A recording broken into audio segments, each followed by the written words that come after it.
Sungguh indah ciptaan Tuhan ini.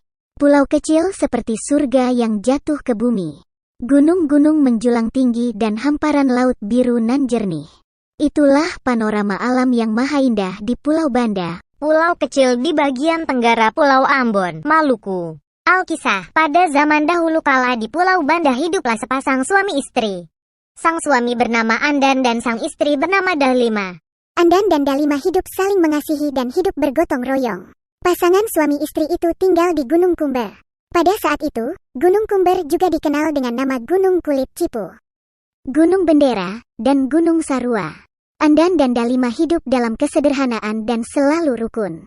Andan adalah seorang suami yang sangat bertanggung jawab. Hari-hari mereka lewati di sebuah gubuk kecil yang beralaskan tanah dan beratapkan daun rumbia. Pada suatu ketika, Andan mendapati istrinya sedang menangis terseduh-seduh. Apa gerangan yang terjadi? Istriku, tanya Andan. Seketika keduanya terdiam. Andan menatap wajah istrinya dengan cemas dan bingung.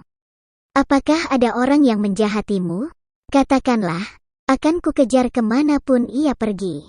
Lanjut Andan. Andan sangat menyayangi Dalima. Itulah pertama kalinya ia melihat sang istri menangis.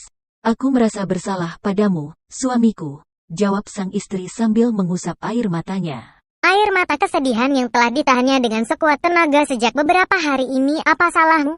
Selama ini kau telah menjadi istri yang baik. Kau selalu patuh dan menemaniku dalam suka ataupun duka. Lantas apa kesalahanmu? Tanya sang suami. Dalima adalah perempuan yang cantik. Ia selalu hormat dan taat kepada suaminya. Setiap harinya Dalima selalu menyelesaikan semua pekerjaan rumah dengan ikhlas.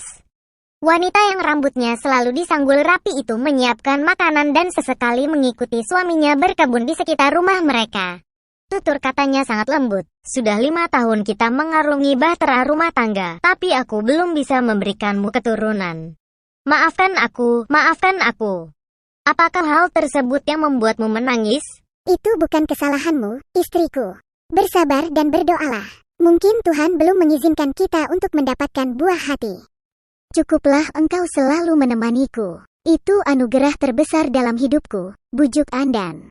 Selang beberapa tahun lamanya, Andan dan Dalima akhirnya dikaruniai seorang putra. Keduanya terlihat sangat bahagia. Setelah sekian lama menanti, akhirnya doa mereka dikabulkan. Bayi laki-laki yang selalu dinanti kehadirannya kini telah lahir. Ia mengubah hari-hari orang tuanya menjadi lebih bahagia dan berwarna. Bayi laki-laki itu kemudian diberi nama Kaki Yai. Kaki Yai tumbuh menjadi anak yang periang dan pintar. Selisih 1 tahun mereka dikaruniai anak kedua. Anak itu diberi nama Kelelai.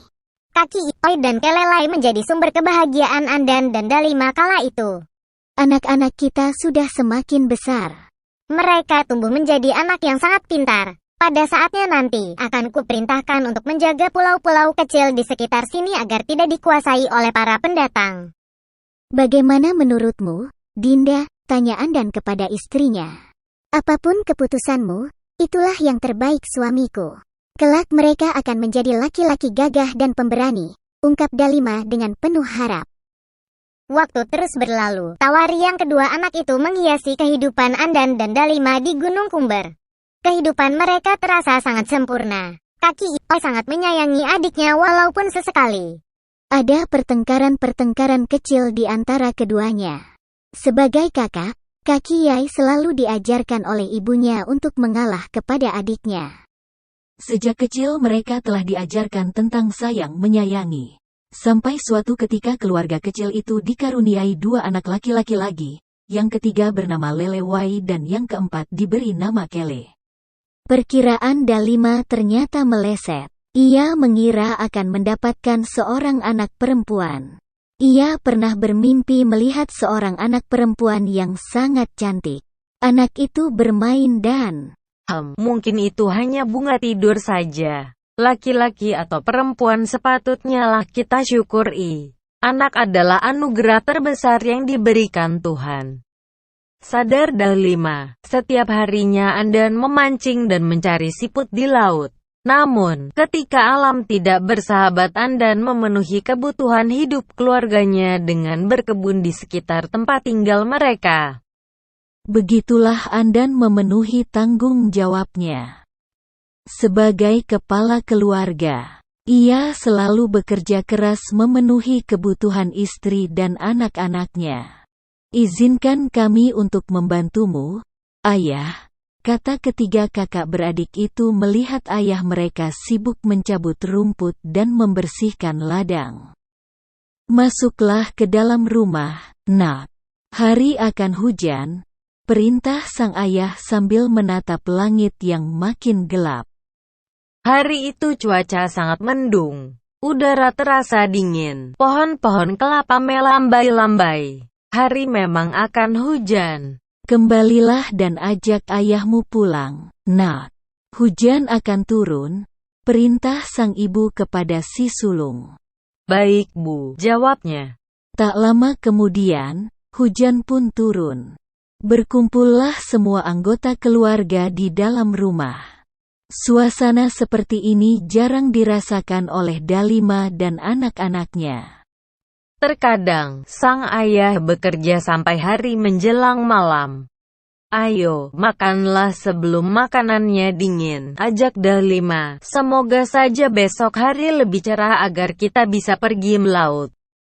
Ungkap sang ayah yang sedang berdiri menatap langit yang begitu gelap. Selain berkebun, Andan juga rajin melaut. Biasanya jaring ikan ia tancapkan di laut tak jauh dari pantai agar lebih mudah diawasi. Pagi itu langit terlihat sedikit cerah.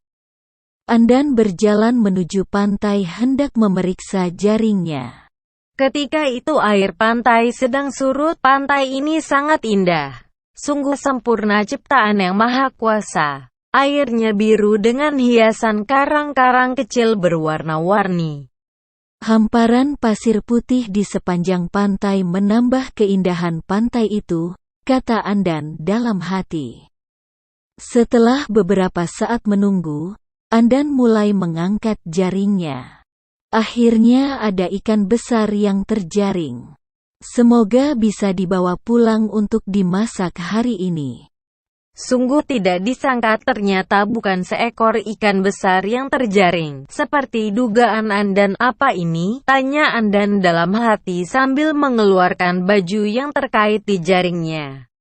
Mungkinkah di pulau ini ada penghuni lain selain keluargaku? Lanjut Andan. Ketika itu Andan dan keluarganya lah satu-satunya penghuni Pulau Banda. Sepertinya ini hanya baju yang hanyut di tengah laut. Dan terdampar di pantai ini, tegasnya lagi, kejadian itu menyebabkan Andan mengingat keinginan Dalima yang mendambakan seorang anak perempuan. Namun, ia memutuskan untuk tidak menceritakan hal tersebut kepada Dalima. Setelah beberapa tahun lamanya akhirnya Andan dan Dalima dikaruniai seorang anak perempuan. Kaki Oi dan ketiga adiknya juga turut bahagia. Akhirnya kita punya adik perempuan, ungkap Kaki Yai.